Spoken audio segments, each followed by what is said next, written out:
air. This is how arrogant the government is in California. This is how bad it is when one party controls any government of either party. I was embarrassing them on the air for weeks, and still nothing happened. Until the governor himself intervened and said, you know, this is getting embarrassing. And of course, it was a bunch of bullshit. None of it ever needed to happen. It wasn't even the one that bothered me the most. The one that bothered me the most was my garage door. When I moved into this house, it had a 3 garage door. Okay, it doesn't fit 3 cars. I don't know what these cars are. It fits 3 motorcycles. Okay, like I don't live in a fucking mansion. I don't want to. I live alone, okay? I've got a wonderful house, happy to have it. No one would mistake it for, like, you know, lifestyles of the rich and famous. Okay, so I wanted to change my 3-car garage, wink, wink, to what it should be, a 2-car garage. This took 3 inspections. Inspections? For I'm just changing my garage. Why do you have to be involved in my life when I'm changing my garage? Because if it falls down on my head, that's my fault for doing it with a bad contract. Bill Maher and Adam Carolla recently took aim at California's one-party political system, and their criticism was direct and unapologetic. The two broke down why they believe the state is struggling and discussed what they see as the long-term consequences of Democratic leadership.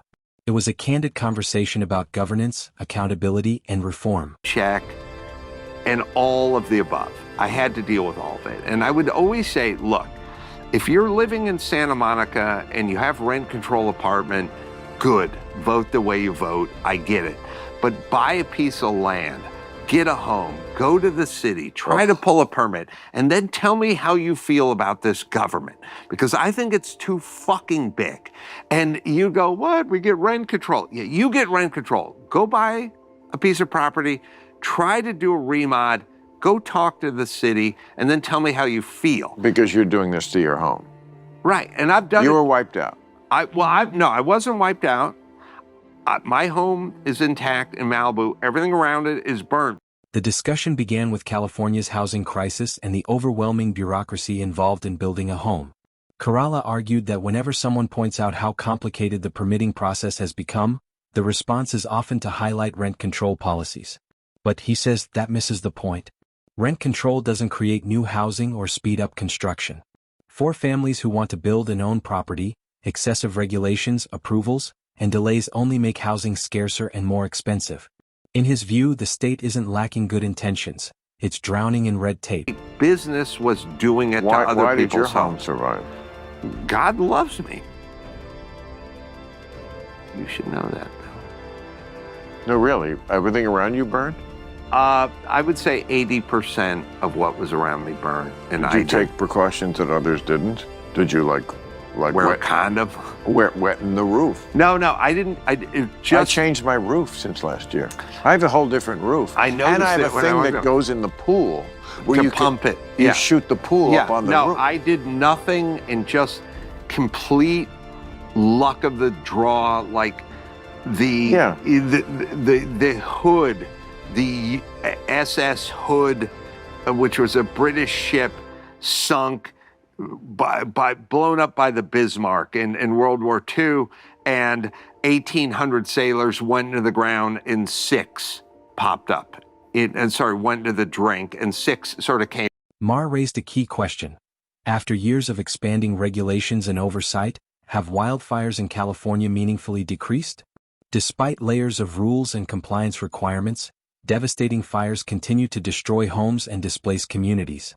His frustration centers on efficiency. If a system is designed to solve a problem but fails to produce measurable results, it deserves scrutiny. Maher emphasized that he is not opposed to safety regulations. He is opposed to inefficiency that slows rebuilding and drives up costs without delivering better outcomes. Are you fucking nuts? And I realized she didn't know what was going on. Then you talked about your garage door. But the point is you got turned a little bit with your solar shack. And I said it a million times, live in rent control, fine. Go get your own home and try to pull a permit. You'll start thinking more like me. and you tried to get your solar shack permit, and that took 2 years. 2 years. The broader conversation also touched on how public figures can sometimes be insulated from the consequences of bureaucracy. Celebrities with greater financial resources and connections are often better positioned to navigate complex systems.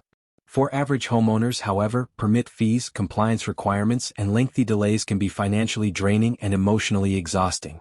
That gap in lived experience shapes how policy is discussed and understood. On the air. This is how arrogant the government is in California. This is how bad it is when one party controls any government of either party. I was embarrassing them on the air for weeks, and still nothing happened. Until the governor himself intervened and said, you know, this is getting embarrassing. And of course, it was a bunch of bullshit. None of it ever needed to happen. It wasn't even the one that bothered me the most. The one that bothered me the most was my garage door. When I moved into this house, it had a... Maher shared a personal example. It reportedly took him 2 years to secure a permit to replace his roof. Even with influence and resources, the process moved slowly. For ordinary Californians without connections or legal teams, such delays can mean rising costs, insurance complications, and prolonged uncertainty. His story highlighted what he views as a systemic problem. When even well-connected individuals struggle to navigate the process, the system may be overly complex. Garage door. Okay, it doesn't fit 3 cars. I don't know what these cars are. It fits 3 motorcycles. Okay, like, I don't live in a fucking mansion. I don't want to. I live alone, okay? I've got a wonderful house, happy to have it. No one would mistake it for, like, you know, lifestyles of the rich and famous. Okay, so I wanted to change my 3-car garage, wink, wink, to what it should be, a 2-car garage.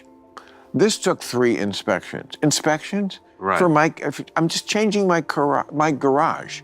Why do you have to be involved in my life when I'm changing my garage? Because if it falls down on my head, that's my fault for doing it with a bad contract. Carolla added another example, describing the hurdles involved in replacing something as simple as a garage door. He argued that minor home improvements should not trigger months of paperwork and inspections. In his view, regulations should reflect proportional risk. There is a clear difference between constructing a large commercial building and making small residential upgrades. When rules lack that distinction, homeowners feel burdened rather than protected. And Trump says, well, we're going to go in and we're going to change the permitting laws. Now, he is obviously a guy who just pulls things out of his ass. I get the impetus to do this. Like, why wouldn't you want to do that? He's the guy who sees a problem anywhere, and he goes, I can fix that.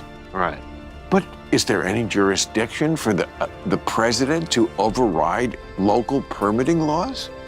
I think I don't know about precedent, because no one cared and it never existed. And if you're building a log cabin in 1871, there's no court case on that. I think he can, because I've heard something about it.